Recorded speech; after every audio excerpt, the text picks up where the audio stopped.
ഇപ്പം നേരത്തെ പറഞ്ഞ പോലെ പടം ഇറങ്ങുന്നതിന് മുൻപും രജിഷയുടെ പേര് എല്ലാവരും എടുത്ത് പറയുന്നുണ്ട്. അതെ അതെ ഓർമ്മയുണ്ട്. ഓക്കെ, പറഞ്ഞ പോലെ ഓണയറിൽ നിന്ന് ഇപ്പൊ ഗ്രൗണ്ടിലേക്ക് ഇറങ്ങിയ ഒരു ഫീലിംഗ് ഉണ്ടോ? ആ ഇപ്പൊ ഞാൻ സന്തോഷത്തിൽ പറഞ്ഞുകൊണ്ടിരിക്കുകയാണ്. അതൊരു ഭയങ്കര ഭയങ്കര ഒരു മൊമെൻ്റാണ്.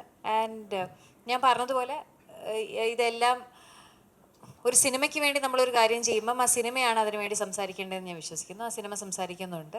സിനിമ പ്രേക്ഷകർ സ്വീകരിക്കുന്നതിലും ഓരോരുത്തരുടെ എഫേർട്സും എടുത്തു പറയുന്നത്. ഇപ്പോൾ സിനിമയുടെ റിവ്യൂസ് വരുമ്പോഴും പലരും പറയുമ്പം പൊതുവേ എല്ലാവരും ഒന്നോ രണ്ടോ കാര്യങ്ങൾ പറഞ്ഞു പോവുമല്ലോ. ഇവിടെ എടുത്ത കോസ്റ്റ്യൂമിൻ്റെ കാര്യമാണെങ്കിൽ മേക്കപ്പ്, VFX, ആർട്ട്, സിനിമാറ്റോഗ്രഫി, ഓരോരുത്തരുടെ പെർഫോമൻസസ് ഓരോന്നും എടുത്ത് പറയുമ്പോൾ പേഴ്സണലി ഭയങ്കര സന്തോഷമുണ്ട്. കാരണം ഇവരുടെ ഈ ഹാർഡ് വർക്ക് നമ്മൾ നേരിട്ട് കണ്ടതാണല്ലോ. ഇതുപോലത്തെ ഒരു സിനിമ, ഈ ജോണറിൽ വരുന്നൊരു സിനിമ മലയാളത്തിൽ നമ്മളുടെ ബഡ്ജറ്റ് എല്ലാം വെച്ച് നമുക്ക് എക്സിക്യൂട്ട് ചെയ്യാമെന്ന് പറഞ്ഞാൽ അത്ര എളുപ്പമുള്ളൊരു കാര്യമല്ല. അപ്പം അത് എക്സിക്യൂട്ട് ചെയ്യാൻ വേണ്ടിയിട്ട് രാവും പകലും കഷ്ടപ്പെട്ട ഒരുപാട് പേരുണ്ട്. അപ്പം അവരുടെയൊക്കെ ഡിപ്പാർട്ട്മെൻറ്റ്സിനെ എടുത്ത് പറയുമ്പോൾ ഭയങ്കര സന്തോഷം. എന്തായിരുന്നു ഇങ്ങനെ ഒരു ജോണർ?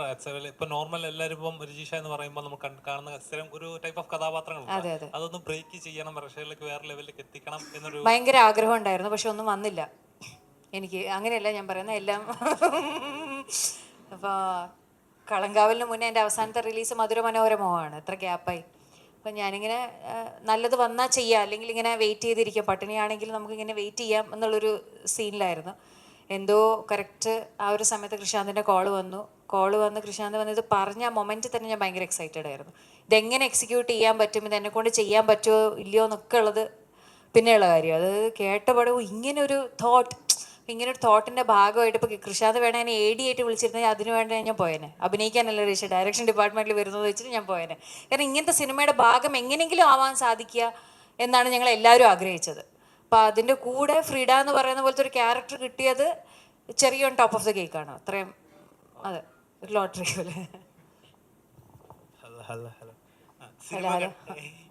സിനിമ കണ്ടിറങ്ങി എല്ലാവരോടും സിനിമയെ പറ്റി ചോദിക്കുമ്പോൾ എല്ലാവരും രജിഷയുടെ പേര് പ്രത്യേകം എടുത്ത് പറയുന്നുണ്ട്. ഇപ്പം സിനിമ കണ്ട എല്ലാവർക്കും മനസ്സിലാവും. പക്ഷേ ഇപ്പം നേരത്തെ പറഞ്ഞ പോലെ പടം ഇറങ്ങുന്നതിന് മുൻപും രജിഷയുടെ പേര് എല്ലാവരും എടുത്ത് പറയുന്നുണ്ട്. ഓർമ്മയുണ്ട്. ഓക്കെ, അപ്പം അത്തരത്തിലുള്ള ഒരു കോൺഫിഡൻസ് ഉണ്ടായിരുന്നത്, അതായത് ഇപ്പം ഈ ട്രോൾസ് അല്ലെങ്കിൽ മീംസ് ഒക്കെ വരുമ്പോൾ പോലും പടം ഇറങ്ങിക്കഴിഞ്ഞാൽ നിങ്ങൾ ഇതെല്ലാം മാറ്റി പറയും, അല്ലെങ്കിൽ അത്തരത്തിലുള്ള ഒരു കോൺഫിഡൻസ് അന്നേരം ഉണ്ടായിരുന്നു, അല്ലെങ്കിൽ ഇപ്പം എങ്ങനെയാണ് ഫീൽ ചെയ്യുന്നത്? അത് സിനിമയിലുള്ള കോൺഫിഡൻസ് ആണ്, അല്ലാതെ എനിക്ക് എൻ്റെ അങ്ങനത്തെ പരിപാടിയല്ല. അത് സിനിമയിൽ, കാരണം നമുക്കറിയാലോ നമ്മളിത് എന്തിനാണ് ചെയ്തത്, സിനിമയ്ക്ക് ഇതിൻ്റെ ആവശ്യം എങ്ങനെയാണ് ഏതാണെന്ന് എനിക്കറിയാലോ. അപ്പം ഞാനതിന് മുന്നേ എന്ത് പറഞ്ഞാലും പോയിന്റ്ലെസ് ആണ്. അത് പിന്നെ വ്യാഖ്യാനിക്കപ്പെടും, അതിൽ കുറേ സാധനം വരും, പിന്നെ അതിൽ വരും, പിന്നെ അത് എന്തിനാ അങ്ങനെ അത് തോന്നിയിട്ടില്ല. കാരണം എനിക്കറിയാം ഇപ്പം 27 വളരെ പെട്ടെന്ന് സിനിമ വരുമെന്ന് അറിയാമായിരുന്നല്ലോ. അപ്പോൾ വന്നു, ഇനിയിപ്പം ഞാൻ റിയാക്ട് ചെയ്യേണ്ട ആവശ്യം വന്നില്ല.